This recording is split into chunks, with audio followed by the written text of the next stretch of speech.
making a big roast for our Monday night group.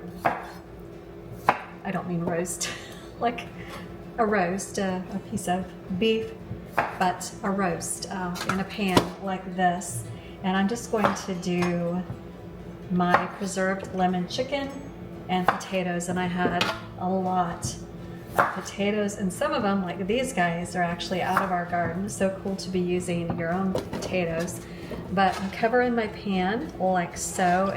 A couple of onions like this, I'm going to add those in as well, and then I'm going to get out that preserved lemon. Onion going in, just gives everything really good flavor. You know, this is an onion from our garden too, so quite excited about that one. Even though it was super small, it's my onion.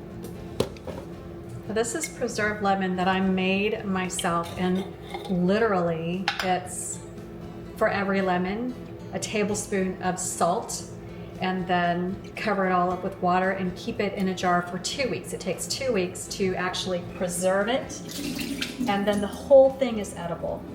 I do try to get rid of the seeds. The seeds are not, but everything else, totally edible. Something about the skin of preserved lemon, man, it just becomes so delicious. It's briny, it's salty, and I always tell people whatever you would put lemon and salt on, preserved lemon is the thing. It's just absolutely delicious. And then after it's preserved and you roast it, even more so, man, it's just wonderful. I use both the skin and the flesh, and you just chop it up into fine little bits.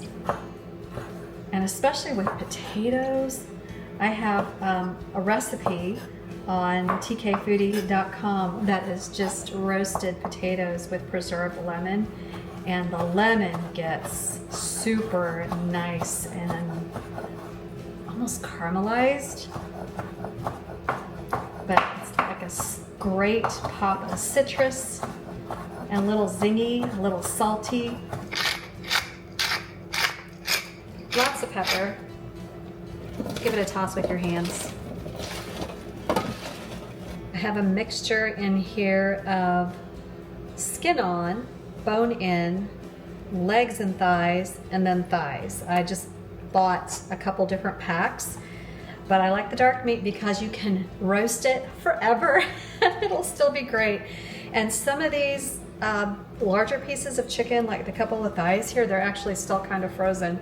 So that'll be good because that way I can just roast them in the oven for a good solid hour, maybe an hour and 15, and they'll be perfect that way. And chicken calls for a ton of salt, even though you've got it in here with the preserved lemon. Some people rinse their preserved lemon. I want all the salt in that preserved lemon since I'm using it for chicken here. I'm gonna drizzle just a little bit of olive oil. You honestly probably don't need it, but just to help that skin get super nice and crispy. I might want to add in some whole cloves of garlic here too, and some herbs, you know, kind of whatever you want to do. I think I might go pull some rosemary out of my herb garden and sprinkle it over the top. This gives it a really good start, and this is such a low effort dish. You just put it all together in a pan and then you roast it. There's a good 10 servings here.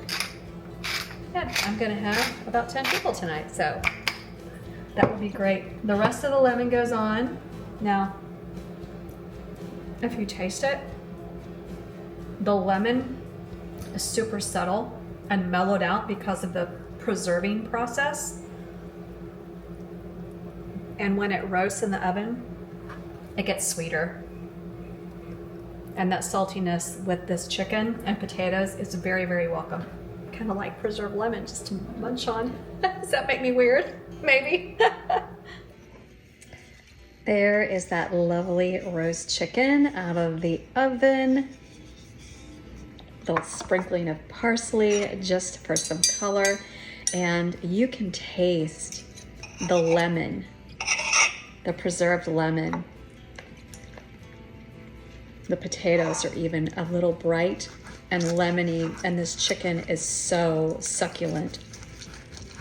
I love to use dark meat because it's so flavorful, and you can roast it and it just remains really nice and tender. Absolutely delicious. And this is ridiculously easy. You can even make your own preserved lemon. Super simple. You just need to give it 2 weeks in your fridge. A little salt, a little water, a little lemon. That's all there is to it.